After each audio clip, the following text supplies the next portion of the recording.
ഏറെ ബഹുമാന്യായ ഈ യോഗത്തിൻ്റെ അധ്യക്ഷൻ ശ്രീ വി ജോയ് MLA അവർ, മുഖ്യാതിഥിയായിട്ട് ഇവിടെ എത്തിച്ചേരാൻ സംബന്ധിച്ചുള്ള വി ഡി സതീശൻ MLA, മുഖ്യ പ്രഭാഷണം നടത്തുന്ന ബഹുമാന്യായ പ്രഭാവർമ്മ അടക്കം വേദിയിലും സദസ്സിലുമുള്ള ബഹുമാന്യർ, പ്രസാധകരംഗത്തെ സഹകരണ മേഖലയിലുള്ള ഒരു പ്രധാനപ്പെട്ട പ്രസാധക സംഘമാണ് സാഹിത്യ പ്രവർത്തക സഹകരണ സംഘം. 1945 സ്ഥാപിതമായ ഒരു സഹകരണ സ്ഥാപനമായ സാഹിത്യ പ്രവർത്തക സഹകരണ സംഘം നാളിതുവരെ ഏതാണ്ട് 15,000-ലധികം പുസ്തകങ്ങൾ പ്രസിദ്ധീകരിക്കുകയും അതുപോലെ തന്നെ അനവധി പുതിയതായിട്ടുള്ളതും പ്രസിദ്ധമായിട്ടുള്ള സാഹിത്യകാരന്മാരെ നമ്മുടെ മലയാള സാഹിത്യവേദിക്ക് പരിചയപ്പെടുത്തുകയും ചെയ്തിട്ടുള്ള ഒരു പ്രസാധക സംഘമാണ്. നമുക്കറിയാവുന്ന പോലെ പ്രസാധക മേഖല ആകെ ഒരു പ്രതിസന്ധിയുടെ ഘട്ടത്തിൽ നിൽക്കുമ്പോഴാണ് ഇത്തരത്തിൽ നിയമസഭയിൽ തന്നെ ഇത്തരത്തിലൊരു 2ാം പതിപ്പ് നടത്തുന്നത്. അത് ഞങ്ങളെപ്പോലുള്ള പ്രസാധകർക്ക് വലിയൊരു അനുഗ്രഹമായി മാറിയിരിക്കുകയാണ്.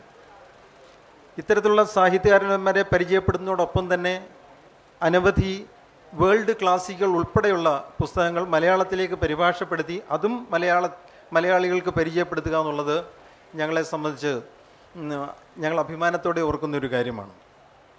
ഈ പ്രതിസന്ധിക്കിടയിലും ഞങ്ങളൊരു വൈവിധ്യവൽക്കരണത്തിൻ്റെ പാതയിലാണ്. കോട്ടയത്ത് 15,000-ലധികം ചതുരശ്ര അടിയിൽ ഒരു സാഹിത്യ മ്യൂസിയം, ഭാഷാ സാഹിത്യ മ്യൂസിയം, അതിൻ്റെ അവസാന ഘട്ടം പണി നടന്നുകൊണ്ടിരിക്കുകയാണ്. ഒരുപക്ഷെ ഡിജിറ്റൽ ആയിട്ട് സ്ഥാപിച്ചിട്ടുള്ള അല്ലെങ്കിൽ ഇൻട്രാക്റ്റീവ് ആയിട്ടുള്ള ഇത്തരത്തിലുള്ള മ്യൂസിയം ഒരുപക്ഷെ ഏഷ്യയിൽ തന്നെ ആദ്യമാണ് എന്ന് പറയാവുന്നതാണ്. അത്തരത്തിൽ ഏറ്റവും ആധുനിക രൂപത്തിലുള്ള ഒരു ഭാഷാ സാഹിത്യ സാംസ്കാരിക മ്യൂസിയം ഏതാനും മാസങ്ങൾക്കകം ഉദ്ഘാടനം ചെയ്യപ്പെടുകയാണ്. അത്തരത്തിൽ വിവിധങ്ങളായിട്ടുള്ള സാഹിത്യരംഗത്ത് വിവിധങ്ങളായിട്ടുള്ള പ്രവർത്തനങ്ങൾ ഏറ്റെടുത്ത് നടക്കുന്ന ഞങ്ങൾക്ക് ഇന്നൊരു അഭിമാനത്തിൻ്റെ മുഹൂർത്തം കൂടിയാണ്. കെ ഉണ്ണികൃഷ്ണൻ്റെ പെയ്ത്ത് എന്ന് പറയുന്ന കഥകൾ ഇന്നിവിടെ പ്രസാദനം ചെയ്യുകയാണ്. നമുക്കറിയാം, കേരളത്തിലെ സാഹിത്യരംഗത്തെ വളരെ പ്രമുഖരായ ആൾക്കാരെ അണിനിരത്തിക്കൊണ്ട് ഇത്തരത്തിലൊരു പുസ്തകം പ്രസാദനം ചെയ്യുന്നതിൽ ഞങ്ങൾക്കേറെ അഭിമാനമാണ്. ഞങ്ങളുടെ പ്രസാധക സംഘത്തെ കൂടുതൽ പരിചയപ്പെടുന്നതിന്, ഞങ്ങളുടെ പുസ്തകത്തെ കൂടുതൽ പരിചയപ്പെടുന്നതിന് സഹായിക്കുമെന്ന് പ്രതീക്ഷിക്കുന്നു. ഞാൻ എൻ്റെ കർത്തവ്യത്തിലേക്ക് കിടക്കുകയാണ്.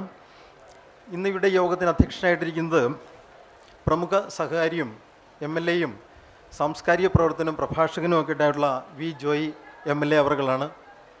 എപ്പോഴും ഇത്തരത്തിലുള്ള ഒരു സഹകാരി എന്നുള്ള നിലയിൽ ഒരു സഹകരണ പ്രസ്ഥാനത്തെ പ്രോത്സാഹിപ്പിക്കുന്നതിൽ ഏറെ ശ്രദ്ധ കേന്ദ്രീകരിക്കുന്ന അദ്ദേഹത്തെ ഏറെ ആദരവോടുകൂടി ഈ യോഗത്തിലേക്ക് ഞാൻ സ്വാഗതം ചെയ്യുകയാണ്. ഇന്നിവിടെ മുഖ്യ അതിഥിയായിട്ട് എത്തിയിട്ടുള്ളത് വി ഡി സതീശൻ അവർകളാണ്. അദ്ദേഹം ആ വേദിയിൽ മറ്റൊരു പ്രഭാഷണത്തിലാണ്. ഏതാനും നിമിഷങ്ങൾക്കടവ് എത്തിച്ചേരുമെന്ന് പ്രതീക്ഷിക്കുന്നു. അദ്ദേഹത്തെയും ഏറെ ആദരവോടുകൂടി ഞാൻ സ്വാഗതം ചെയ്യുകയാണ്. മുഖ്യ പ്രഭാഷണം നടത്തുന്നത് പ്രഭാവർമ്മ അവർകളാണ്. ഒരു പത്രപ്രവർത്തകൻ എന്നുള്ള നിലയിലും ഒരു സാഹിത്യകാരൻ എന്നുള്ള നിലയിലും ഗാനരചയിതാവ് എന്നുള്ള നിലയിലും ഒരു സാംസ്കാരിക പ്രവർത്തനം എന്നുള്ള ഒക്കെ കേരളീയ സമൂഹത്തിന് പരിചിതനായ അദ്ദേഹത്തെ പരിചയപ്പെടുത്തേണ്ട കാര്യമില്ല. കേരള സാഹിത്യ അക്കാദമി അവാർഡ്, കേന്ദ്ര സാഹിത്യ അക്കാദമി അവാർഡ് ഉൾപ്പെടെ വാങ്ങിയിട്ടുള്ള അദ്ദേഹത്തെയും ഏറെ ആദരവോടുകൂടി ഞാൻ ഈ യോഗത്തിലേക്ക് സ്വാഗതം ചെയ്യും. കൂടാതെ ഇവിടെ പ്രമുഖരായിട്ടുള്ള KV Mohankumar, professor MR Thampan, Bhagyalakshmi, doctor RS Rajeev, Binu Abraham, Girija Sethunath, Sijitha Anil, Satheesh Venganoor എന്നിവരും യോഗത്തിൽ പങ്കെടുക്കുന്നുണ്ട്. ഏവരെയും ഏറെ ആദരവോടുകൂടി ഞാൻ സ്വാഗതം ചെയ്യുകയാണ്.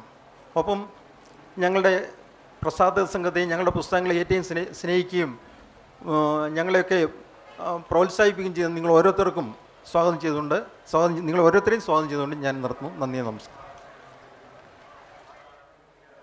വേദിയിലും സദസ്സിലും ഉപവിഷ്ടരായിട്ടുള്ള ഏറെ ബഹുമാന്യരെ, സുഹൃത്തുക്കളെ,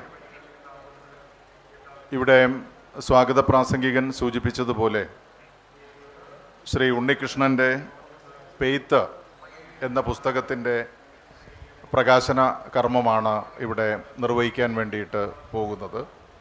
സാഹിത്യ സഹകരണ സംഘം ആണ് ഈ പുസ്തകം പ്രസിദ്ധീകരിക്കുന്നത്. നിശ്ചയമായിട്ടും നമുക്കറിയാം, നമ്മുടെ ഇന്നത്തെ തലമുറയിൽ ഈ ധാരാളം എഴുത്തുകാർ ഇന്ന് വരുന്നുണ്ട്. യഥാർത്ഥത്തിൽ കേരള നിയമസഭ ഇങ്ങനെ ഒരു പുസ്തകോത്സവം അത് ഒരു ഇൻ്റർനാഷണൽ ലെവലിൽ തന്നെ ഈ പ്രവർത്തനങ്ങൾ നടത്തുകയാണ്. ആ നടത്തുന്നതിൻ്റെ ഭാഗമായി നൂറുകണക്കിന് പുസ്തകങ്ങളാണ് പ്രകാശനം ചെയ്യപ്പെടുന്നത്.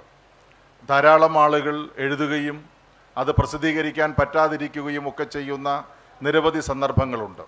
അവർക്കെല്ലാം ഒരു ഉണർവ് നൽകുന്ന, ഉത്തേജനം നൽകുന്ന നിലയിലാണ് ഈ പുസ്തകോത്സവം നിയമസഭ സംഘടിപ്പിച്ചിരിക്കുന്നത്.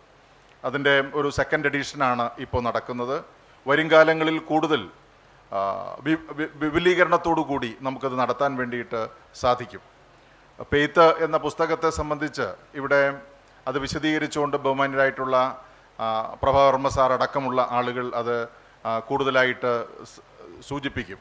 ഞാനൊന്നൊരു ഓടിച്ചു നോക്കിയപ്പോൾ ഒരു മനുഷ്യൻ്റെ ജീവിതക്രമങ്ങളുമായി ബന്ധപ്പെട്ട്, മനുഷ്യനാണല്ലോ എല്ലാത്തിനും അധിപനായി നിൽക്കുന്നത്, അവൻ്റെ ജീവിത സാഹചര്യങ്ങളുമായി ബന്ധപ്പെട്ട് ഉരുത്തിരിഞ്ഞു വരുന്ന കാര്യങ്ങളൊക്കെ അദ്ദേഹം ഒരു 3-4 ഭാഗങ്ങളായിട്ട് അതിനകത്ത് സൂചിപ്പിച്ചിട്ടുണ്ട്.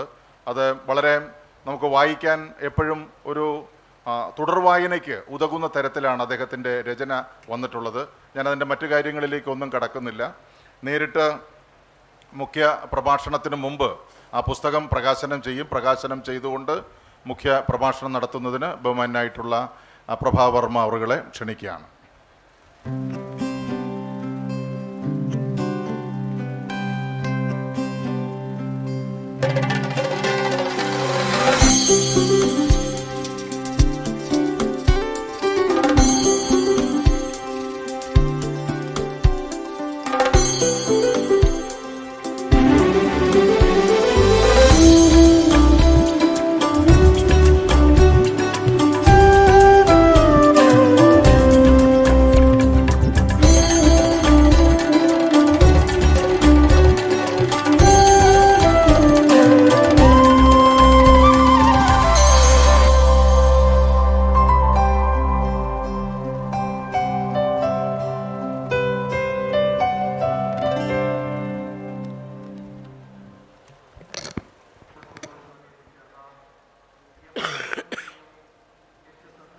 ഈ യോഗത്തിൽ അധ്യക്ഷത വഹിക്കുന്ന പ്രിയപ്പെട്ട ശ്രീ വി ജോയ് MLA,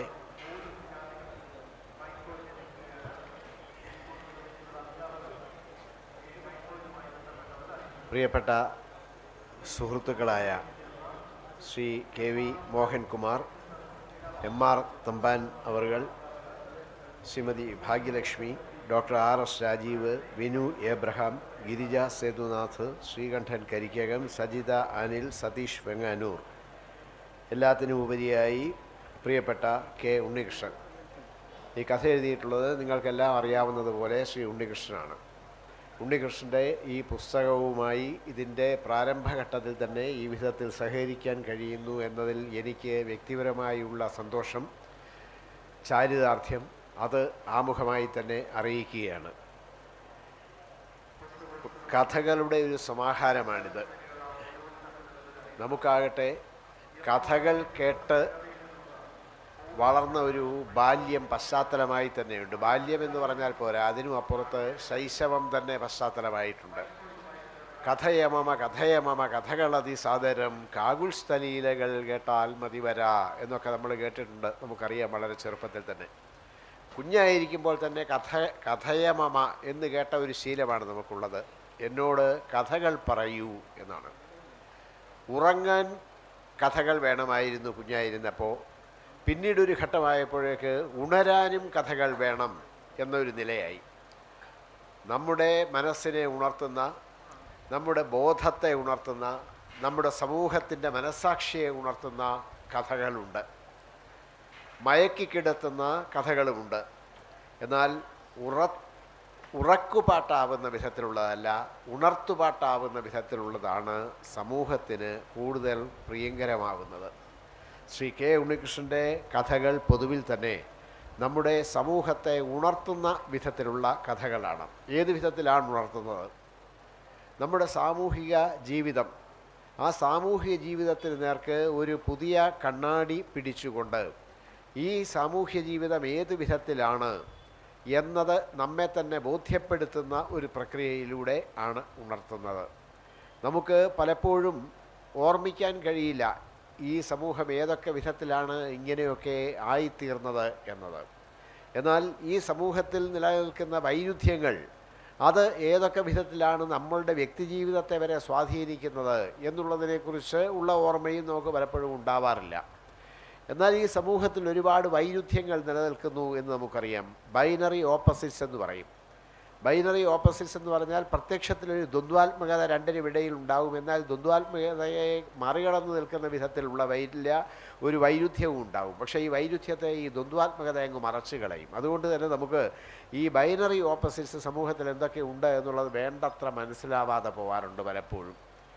ഒരു ഘട്ടത്തിൽ ഈ ഹിംസ, അഹിംസ, ധർമ്മം, അധർമ്മം, നീതി, അനീതി, ഈ വിധത്തിലുള്ള പരിസ്ഥിതി, വികസനം, ഇതുപോലെയൊക്കെയുള്ള ഈ ബൈനറി ഓപ്പോസിറ്റ്സിനെ അഡ്രസ്സ് ചെയ്യുന്നിടത്തായി കഥ പരിമിതപ്പെട്ട് നിന്നു.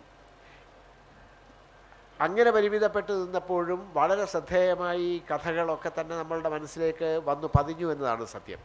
എന്നാൽ പിന്നീട് ഇങ്ങോട്ട് കാലം കടന്നു പോയപ്പോൾ ഈ ബൈനറി ഓപ്പോസിറ്റ്സ് നമുക്ക് എണ്ണിത്തീർക്കാവുന്ന അത്രയല്ല, നൂറുകണക്കിനും ആയിരക്കണക്കിനുമാണ് ഈ സമൂഹത്തിൽ നിന്ന് വന്നു.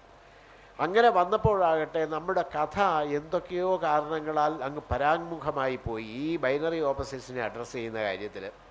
അങ്ങനെ വന്നപ്പോൾ കേവലമായ ചില തോന്നലുകൾ, ആ തോന്നലുകളുടെ അടിസ്ഥാനത്തിലുള്ള ചില ഭ്രമകൽപ്പനകൾ അതിലൊക്കെ അഭിരമിക്കുകയും ജീവിതത്തെ മറന്നു പോവുകയും ചെയ്യുന്ന ഒരു അവസ്ഥയുണ്ടായി.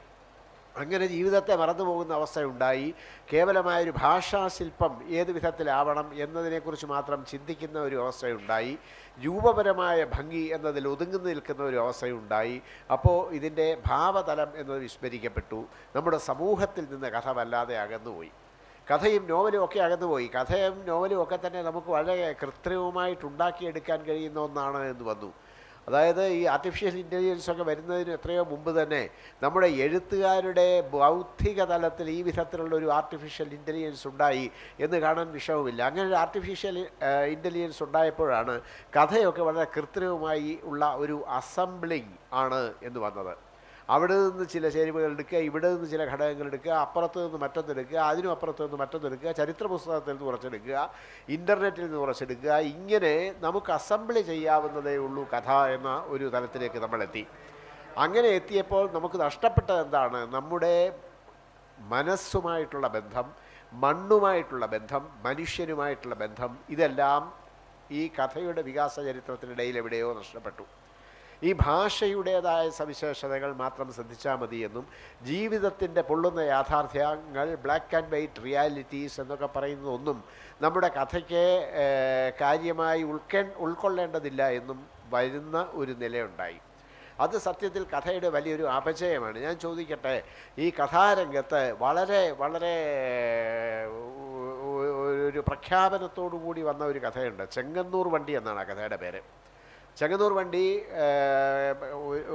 പ്രസിദ്ധീകൃതമായത് ഉത്തരാധുനികതയുടെ പതാകവാഹക സ്ഥാനമുള്ള കഥ ഇതാ എന്ന് പറഞ്ഞിട്ടാണ്. എന്നാൽ കടൽ തീരത്ത് എന്ന് പറഞ്ഞൊരു അതേ കഥാകാരൻ്റെ കൃതിയുണ്ട്, വെള്ളായിയപ്പൻ്റെയൊക്കെ കഥ. ആ വെള്ളായിയപ്പൻ്റെ കടൽ തീരത്ത് എന്ന കഥ നമ്മുടെ മനസ്സിനെ പൊള്ളിക്കും. നമ്മുടെ മനസ്സിനൊരു കണ്ണീർത്തുള്ളി പോലെ വന്നങ്ങനെ നിറഞ്ഞു നിൽക്കും. ആ കണ്ണീർത്തുള്ളിയിൽ ഈ ജീവപ്രപഞ്ചമാകെ പ്രതിഫലിച്ച് നിൽക്കുകയും ചെയ്യും. പക്ഷേ ചെങ്ങന്നൂർ വണ്ടിയിൽ അതുണ്ടോ എന്ന് ചോദിച്ചാൽ ഇല്ല.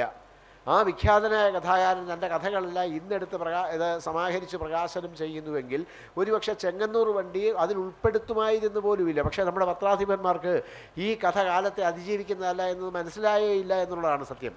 കടൽ തീരത്ത് എന്ന ഒരു കഥ, ചെങ്ങന്നൂർ വണ്ടി എന്നൊരു കഥ. ചെങ്ങന്നൂർ വണ്ടിക്ക് കടൽ തീരത്ത് എന്ന കഥയ്ക്ക് കിട്ടാത്ത വലിയ പ്രാമുഖ്യമൊക്കെ കിട്ടി. നമ്മുടെ നിരൂപകരെന്ന് വലിയ ഗംഭീരമാണിതെന്നൊക്കെ പറഞ്ഞു. പക്ഷേ കാലത്തെ അതിജീവിച്ചില്ല ചെങ്ങന്നൂർ വണ്ടി എന്നതാണ് സത്യം.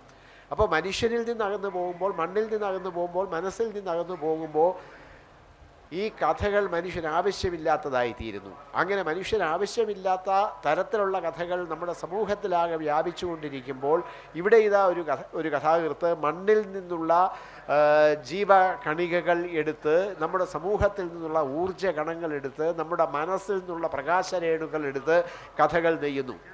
അങ്ങനെ ഉള്ള കഥകളെന്ന് പറയണം, ജീവിത ഗന്ധിയായ കഥകൾ എന്ന് പറയണം. അങ്ങനെ ജീവിതഗന്ധി ആയ കുറച്ച് കഥകളുടെ ഒരു സമാഹാരമാണിത്. പെയ്ത്ത്. പെയ്ത്ത് എന്ന് കേൾക്കുമ്പോൾ തന്നെ നമുക്കറിയാം, നമ്മുടെ മനസ്സിലൊരു മഴ വന്ന് പെയ്ത് തോരും. പെയ്ത്ത് എന്തിൻ്റെയും ആവാം. ആനന്ദവർഷത്തിൻ്റെ പെയ്ത്താവാം, ദുഃഖത്തിൻ്റെ ഉത്കടമായ വളരെ തീവ്രതരമായ ഒരു വർഷം അതിൻ്റെ പെയ്ത്താവാം, അങ്ങനെ പലതുമാകാം. ഇതിനകത്ത് ആനന്ദമുണ്ട്, അതേപോലെ തന്നെ അതിതീവ്രമായ ദുഃഖങ്ങളുണ്ട്, നമ്മുടെ സാമൂഹിക ജീവിത യാഥാർത്ഥ്യങ്ങളുണ്ട്. ഇവയുടെയൊക്കെ തുടർച്ചയായുള്ളൊരു പെയ്ത്ത് ഈ കഥകളിലാകെ വ്യാപരിച്ചു നിൽക്കുന്നു. നമ്മുടെ സമൂഹത്തിൽ വ്യാപകമായി ഇടപെട്ടുകൊണ്ടിരിക്കുന്ന ഒരു മനസ്സിൽ ഈ സമൂഹം ഏതൊക്കെ വിധത്തിൽ പ്രതിഫലിക്കുമോ ആ വിധത്തിലൊക്കെ തന്നെ ഈ കഥകളെ ശ്രേഷ്ഠതരമാക്കുന്ന ഏതൊക്കെയോ ഘടകങ്ങൾ വർത്തിക്കുന്നു. ആ ഘടകങ്ങളൊക്കെ ഈ കഥകൾക്ക് എല്ലാം തന്നെ ഒരു ജീവസത്ത പകർന്നു കൊടുക്കുന്നു എന്നതാണ് സത്യം. ഞാൻ പറഞ്ഞു കഥയമമ കഥയമമ എന്ന് ആര് പറഞ്ഞാലും ഏത് തലമുറ പറഞ്ഞാലും ആ തലമുറയോട് പറഞ്ഞ് തീർക്കാനാവാത്ത തരത്തിലുള്ള കഥകൾ നമ്മുടെ സമൂഹത്തിലുണ്ട്. സമൂഹത്തിൽ എവിടെയൊക്കെയോ ആയിട്ട് ഏതാണ്ട് കുഴിച്ചു മൂടപ്പെട്ട രീതിയിൽ അല്ലെങ്കിൽ പുറത്ത് കാണാൻ കഴിയാത്ത വിധത്തിൽ ഈ കഥകളൊക്കെ അടങ്ങിയിരിക്കുന്നു. പക്ഷേ ഈ കഥകളെ കണ്ടെത്താൻ കഴിയണം, അങ്ങനെ കണ്ടെത്തി ആളുകളുമായി പങ്കുവയ്ക്കാൻ കഴിയണം. കഥകൾ സമൂഹത്തിലുണ്ട്, പക്ഷേ നമുക്ക് കണ്ടെത്താൻ പറ്റുന്നില്ല എന്നതാണ് സത്യം. ശില്പത്തെക്കുറിച്ച് ഒരു സങ്കല്പമുണ്ട്. ശില്പം ശിലയ്ക്കുള്ളിൽ ഒളിഞ്ഞിരിക്കുകയാണ്, ശിലയ്ക്കുള്ളിൽ എവിടെയോ ഇരിക്കുകയാണ്. ആ ശിലയിലെ അനാവശ്യമായ ഭാഗങ്ങളൊക്കെ തട്ടിക്കുടഞ്ഞ് ഈ ശില്പി എന്ന് ഈ ശില്പത്തെ കണ്ടെത്തുകയാണ് എന്നൊരു സങ്കല്പമുണ്ട്. ആ വിധത്തിൽ ഈ ശില്പത്തെ കണ്ടെത്തുന്നത് പോലെ നമ്മുടെ സമൂഹത്തിൻ്റെ തീവ്രതരമായ ഉത്കടമായ ദുഃഖങ്ങൾ എന്താണെന്ന് കണ്ടെത്താൻ കഴിയുന്ന ഒരു മനസ്സ് കഥാകാരനുണ്ടാകണം. അങ്ങനെ ആ മനസ്സിനാൽ നയിക്കപ്പെടുന്ന ഒരു ബൗദ്ധിക തലവും ഉണ്ടാവണം. അപ്പോഴാണ് കഥയിലേക്ക് ചെന്നെത്താൻ ഒരു കഥാകൃത്തിന് കഴിയുക. അതല്ലെങ്കിൽ നേരത്തെ പറഞ്ഞ പോലെയുള്ള വളരെ കൃത്രിമമായിട്ടുള്ള അസംബ്ലിങ്ങിൻ്റേതായ തലത്തിൽ വ്യാപരിച്ച് അങ്ങ് സ്വയം കൊഴിഞ്ഞു വീഴുന്ന അവസ്ഥയുണ്ടാകും. ആ വിധത്തിലുള്ളൊരു കൃത്രിമത്വം ഇല്ല ഇവിടെ എന്നുള്ളതാണ് ഈ കഥയെ നെഞ്ചോട് ചേർത്ത് പിടിക്കാൻ നമുക്ക് ഏറ്റവും കൂടുതൽ പ്രേരകമാകുന്ന വളരെ പ്രധാനപ്പെട്ട ഒരു ഘടകം. ഇവിടെ ഇങ്ങനെ സംസാരിച്ചു കൊണ്ട് നിൽക്കാൻ പറ്റില്ല. ഇവിടെ ഇനി 6 മിനിറ്റും 45 സെക്കൻഡും മാത്രമേ ഉള്ളൂ. ഞാൻ കഴിഞ്ഞ ദിവസം ഇവിടെ പുസ്തകപ്രകാശന ചടങ്ങിൽ പങ്കെടുക്കുമ്പോൾ എൻ്റെ മനസ്സിലേക്ക് വന്ന ഒരു കാവ്യശകലം പറഞ്ഞു. അതിതാണ് അയ്യപ്പ സാറിൻ്റെ ഒരു കവിതാശകലമാണ്. ഘടികാരസൂചിതൻ പിടിയിൽ നിൽക്കുന്നില്ല കാലം. ഇവിടെ വന്ന് വേദിയിൽ നിൽക്കുമ്പോൾ അത് ഓർക്കുന്നത്, ഈ ഘടികാരസൂചിയുടെ പിടിയിൽ നിൽക്കുന്നില്ല നമ്മുടെ കാലം. കാരണം ആകെ അരമണിക്കൂറേ ഉള്ളൂ. അരമണിക്കൂറിൽ കുറേ സമയം ഞാൻ ഇപ്പോൾ തന്നെ എടുത്തു കഴിഞ്ഞു. ഏതായാലും ഞാൻ അങ്ങനെ ദീർഘമായി സംസാരിച്ചു കൊണ്ടിരിക്കുന്നില്ല. ഈ പുസ്തക പ്രകാശനം നടത്താൻ എന്നെ ക്ഷണിച്ചതിൽ എനിക്ക് വളരെ വ്യക്തിപരമായി വളരെ സന്തോഷമുണ്ട്. പുസ്തക പ്രകാശനത്തെക്കുറിച്ച് വൈലോപ്പിള്ളി മാഷിൻ്റെ ഒരു കവിതയുണ്ട്. ഇതുപോലെ ഓരോന്നോർക്കെ ക്ലേശപൂർണ്ണം ഈ യജ്ഞം. പൊതുവെ അത് ക്ലേശപൂർണ്ണമാവാറുണ്ട്. ആ റാപ്പർ അഴിച്ചെടുക്കുക എന്ന് പറയുന്നതിന് ക്ലേശപൂർണ്ണമാണ്. പക്ഷേ ഇവിടെ അതുണ്ടായില്ല, അനായാസമായിട്ട് ധരിക്കാൻ പറ്റി. ഇതുപോലെ ഓരോന്നോർക്കെ ക്ലേശപൂർണ്ണം ഈ യജ്ഞം പുതുതാം ഇതുപോലെ ഓരോന്നോർക്കെ ക്ലേശപൂർണ്ണമാം യജ്ഞം പൊതുവേ നന്മയ്ക്കുള്ളതെന്ന് ഞാൻ അറിയുന്നു. പുതുതാം നാനാജന വ്യാപാരം മുളകൊപ്പ് പൊതിയാനായിട്ടെൻ്റെ പുസ്തകമെടുത്തേക്കാം. ഒട്ടുനാൾ ഇവ കേടില്ലാതിരുന്നേക്കാം. ഇതിനപ്പുറം ഈ യജ്ഞത്തിൻ്റെ സമയം അവ നേട്ടം എന്നാണ് വൈലോപ്പിള്ളി മാഷ് പറഞ്ഞത്. അപ്പോൾ ഈ വിധത്തിൽ ഉള്ള ഒരു യജ്ഞത്തിൽ ഏർപ്പെടുകയാണ്. സത്യത്തിൽ ഉണ്ണികൃഷ്ണൻ വേറെ എന്തെല്ലാം ചെയ്യാം, ബ്ലേഡ് കമ്പനി നടത്താം, പണം ഉണ്ടാക്കാം, അതുപോലെ പല കാര്യങ്ങളും. അതിലേക്കൊന്നും പോവാതെ കാര്യമായി ഒന്നും നേടിത്തരാത്ത പ്രശസ്തി നേടിത്തരുമായിരിക്കും, അല്ലേ? പണമൊന്നും ഉണ്ടാക്കാൻ പറ്റില്ല എഴുത്തുകൊണ്ട്. അപ്പോൾ പ്രശസ്തി നേടിത്തരുമായിരിക്കും. പ്രശസ്തിയേക്കാളൊക്കെ വളരെ വലുതാണ് പണം എന്ന് കരുതുന്ന ഒരു സമൂഹത്തിൽ ഇങ്ങനെ ഒരു മനസ്സ് ഉണ്ടെങ്കിൽ ആ മനസ്സ് ഒറ്റപ്പെട്ടു പോവുകയുള്ളൂ. ഏതായാലും ഇത് താൻ ചെയ്യേണ്ടതാണ് എന്ന ബോധ്യത്തോടുകൂടി കഥാരംഗത്ത് അദ്ദേഹം ഇടപെടുകയാണ്. അദ്ദേഹത്തിൻ്റെ മനസ്സ് ഇതിൽ പ്രതിഫലിച്ച് നിൽക്കുന്നു. ആ മനസ്സിനെ നമ്മുടെ വായനാ സമൂഹം അംഗീകരിക്കുമെന്ന കാര്യത്തിൽ സംശയമൊന്നുമില്ല. ആത്മാർത്ഥതയെ അംഗീകരിക്കുന്നതാണ് മനുഷ്യ മനസ്സ് എന്നുള്ളത് കൊണ്ട് തന്നെ വൈലോപ്പിള്ളി മാഷ് ഇത് മുളക് ഉപ്പ് പൊതിയാനായിട്ട് എൻ്റെ പുസ്തകം എടുത്തേക്കാമെന്ന് പറഞ്ഞു. പക്ഷേ അതിനുവേണ്ടിയൊന്നും അല്ല എടുത്തതെന്ന് നമുക്കറിയാം. അദ്ദേഹത്തിൻ്റെ മരണശേഷവും അദ്ദേഹത്തിൻ്റെ കവിതകൾ വിറ്റുപോകുന്നു. അതേപോലെ ഇദ്ദേഹത്തിൻ്റെ കൃതികൾ വരും തലമുറകളിലടക്കം ഏറ്റെടുക്കുമെന്നും വലിയ ഒരു വായനാ സമൂഹത്തിൻ്റെ സ്വീകാര്യത ഈ കൃതിക്ക് നേർക്കുണ്ടാകുമെന്നും ഞാൻ കരുതുകയാണ്. ഓരോ കഥയിലേക്കും കടന്നു ചെന്ന് എന്തെങ്കിലുമൊക്കെ പറയാനുണ്ട്, ഒരുപാട് കാര്യങ്ങൾ പറയാനുണ്ട്. പക്ഷേ അതിലേക്കൊന്നും ഞാൻ കടക്കുന്നില്ല. വീണ്ടും സമയം ഇങ്ങനെ ചുരുങ്ങി വരുന്നു. അതുകൊണ്ട് ഈ കഥാകൃത്തിന് എല്ലാ ഭാവുകങ്ങളും നേരുന്നു. ഈ പുസ്തകത്തിന് വലിയ സ്വീകാര്യത നേരുന്നു. എല്ലാ നന്മയും ആശംസിക്കുന്നു. നന്ദി, നമസ്കാരം. ബഹുമാന്യരായിട്ടുള്ള ഒട്ടനവധി പേർ വേദിയിലുണ്ട്. ഈ പറഞ്ഞതുപോലെ 4 മിനിറ്റും 15 സെക്കൻഡും മാത്രമാണ് ബാക്കി. അപ്പോൾ നമ്മുടെ പ്രിയപ്പെട്ട കഥാകൃത്ത് നമ്മളോട് സംസാരിക്കുകയാണ്. ഏറ്റവും ഉചിതമായ മാർഗം അദ്ദേഹത്തെ ക്ഷണിക്കുകയാണ്.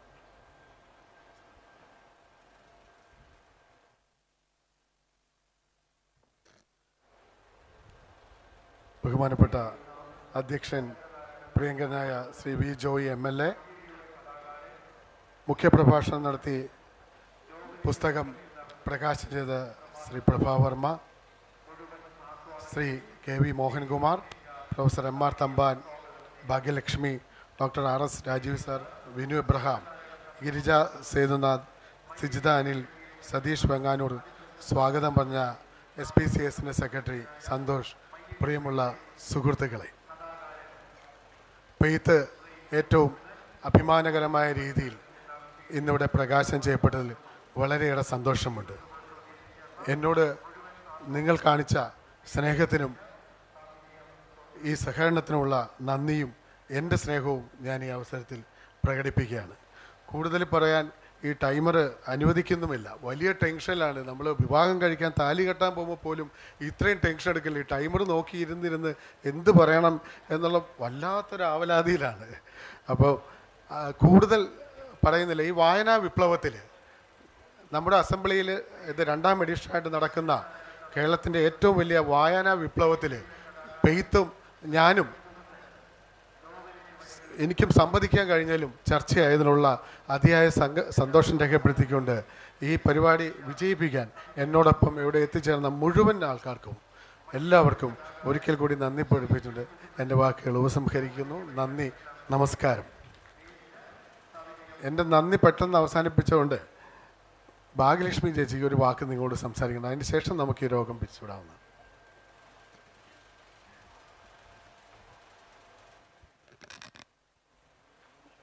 വളരെ കുറച്ച് സമയമേ ഉള്ളൂ. ഈ പറയുന്ന മാതിരി ഭയങ്കര ടെൻഷനാണ്. ദൈവം ഇത് വേഗം തീർക്കണമല്ലോ എന്നുള്ള ടെൻഷൻ.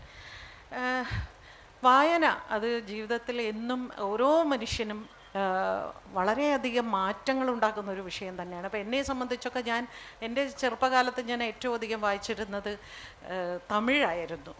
അപ്പോൾ എനിക്ക് കേരളത്തിൻ്റെ ഒരു വായനാ രീതിയോ അല്ലെങ്കിൽ കേരളത്തിൻ്റെ പല വിഷയങ്ങളും എനിക്ക് അറിയില്ലായിരുന്നു. അപ്പോൾ ഒരു പ്രത്യേക സംസ്കാരമാണല്ലോ, ആ രീതിയിലാണ് ഞാൻ വളർന്നത്. പിന്നെ കേരളത്തിൽ വന്നതിന് ശേഷമാണ് ഞാൻ ഏറ്റവും അധികം വായിക്കാൻ തുടങ്ങിയത്. നേരത്തെ പറഞ്ഞ മാതിരി എനിക്ക് സിനിമ ഡബ് ചെയ്ത് ഒരു കുഴപ്പമുണ്ട്. എന്ത് പുസ്തകം കിട്ടിയാലും ഞാൻ ഉറക്കെ വിത്ത് മോഡലേഷനിലൊക്കെ വായിക്കും. ആ ക്യാരക്ടറൊക്കെ ഇരുന്ന് അപ്പുറം ഞാൻ തന്നെ എല്ലാ ക്യാരക്ടറുമായി സംസാരിക്കും. ഇപ്പോൾ ഈ പുസ്തകം തന്നെ വായിക്കുമ്പോൾ, പെയ്ത്ത് വായിക്കുമ്പോൾ ഞാൻ അയാൾ മുറിയിലേക്ക് പോയി. ലോനപ്പൻ ആശ്വാസമായി. ഏറെ നാളായുള്ള അയാളുടെ ആവശ്യമായിരുന്നു ഒരു ഗാർഡ് കൂടി വേണമെന്നുള്ളത്. അത് സാധിച്ചതിൽ അയാൾക്ക് വലിയ സന്തോഷമായി. ഇനി ഇടയ്ക്കൊക്കെ ഒന്ന് വിശ്രമിക്കാമല്ലോ. അയാൾ കോട്ടുവായിട്ടു. മഴ തോർന്നു തുടങ്ങിയിരുന്നു. ഇങ്ങനെ ഭയങ്കര മോഡുലേഷനിലൊക്കെ ഞാൻ പുസ്തകം വായിക്കും. അപ്പം ഈ പുസ്തകം കയ്യിൽ കിട്ടിയപ്പോൾ ആക്ച്വലി നമ്മൾ എല്ലാ പുസ്തകം കിട്ടുമ്പോൾ ആദ്യം മുതൽ ഇങ്ങനെ ആദ്യത്തെ കഥ മുതൽ ഇത് ചെറുകഥ സമാഹാരമാണ്, അങ്ങനെയാണല്ലോ വായിക്കുക. അപ്പം ഞാൻ പെട്ടെന്ന് പെയ്ത്ത് എന്നാൽ പിന്നെ പെയ്ത്ത് മാത്രം തപ്പിയെടുക്കുക ആദ്യം, എന്നിട്ട് പെയ്ത്ത് എങ്ങനെയുണ്ടെന്ന് നോക്കാമെന്ന്. അങ്ങനെ പെയ്ത്താണ് യഥാർത്ഥത്തിൽ വായിച്ച് തീർത്തത്. വളരെയധികം എന്താ പറയുക, നമ്മളെ വല്ലാതെ ഒന്ന് മഴ ഭയങ്കരമായിട്ട് നമ്മളെ ഫീൽ ചെയ്യിക്കുന്ന രീതിയിലുള്ള ഒരു എഴുത്തും ഒരു മനുഷ്യൻ്റെ മനസ്സിൻ്റെ ചിന്തകളും എല്ലാം വളരെ ഭംഗിയായിട്ട് തന്നെ 15 മിനിറ്റേ ഉള്ളൂ പറഞ്ഞിട്ടുണ്ട്. മനോഹരമായ പുസ്തകം നമ്മൾ വെറുതെ ഇങ്ങനെ ഇവിടെ ഇരുന്ന് ഇത് റിലീസ് ചെയ്തു, നിങ്ങളെല്ലാം കണ്ടു കേട്ടു എന്നല്ലാതെ ഓരോരുത്തരും വാങ്ങി വായിക്കണം. ഒരിക്കലും ഒരാളുടെ കയ്യിൽ നിന്ന് പുസ്തകം ഞാൻ വായിച്ചിട്ട് തരാട്ടോ എന്ന് പറഞ്ഞ് വാങ്ങിക്കരുത്. അതൊരു എഴുത്തുകാരനോട് കാണിക്കുന്ന ഏറ്റവും വലിയ ദ്രോഹമാണെന്ന് എനിക്ക് തോന്നിയിട്ടുണ്ട്. പുസ്തകം വായിക്കണം തീർച്ചയായിട്ടും. ഓരോരുത്തരും എല്ലാ എഴുത്തുകാരുടെയും പുസ്തകം വാങ്ങി തന്നെ വായിക്കണം. ഇനി നിങ്ങൾക്ക് വായിക്കാൻ പറ്റില്ലെങ്കിൽ വാങ്ങാതിരിക്കുക. പക്ഷെ മറ്റൊരാളുടെ കയ്യിൽ നിന്ന് ഫ്രീ ആയിട്ട് പുസ്തകം വാങ്ങി വായിക്കുന്നത്, ഇതെന്നോട് T. പത്മനാഭൻ സാറ് പറഞ്ഞതാണ്. എവിടെയെങ്കിലുമൊക്കെ പ്രസംഗിക്കുമ്പോൾ ഇത് പറയണം കേട്ടോ എന്ന്. അപ്പോൾ തീർച്ചയായിട്ടും ഇത് വളരെ നല്ലൊരു പുസ്തകം തന്നെയാണ്. അതുകൊണ്ട് നിങ്ങളെല്ലാവരും ഇത് വാങ്ങണം, വായിക്കണം. ശ്രീ ഉണ്ണികൃഷ്ണന്, എൻ്റെ സുഹൃത്തിന് എൻ്റെ എല്ലാവിധ ആശംസകളും നേരുന്നു. നന്ദി, നമസ്കാരം.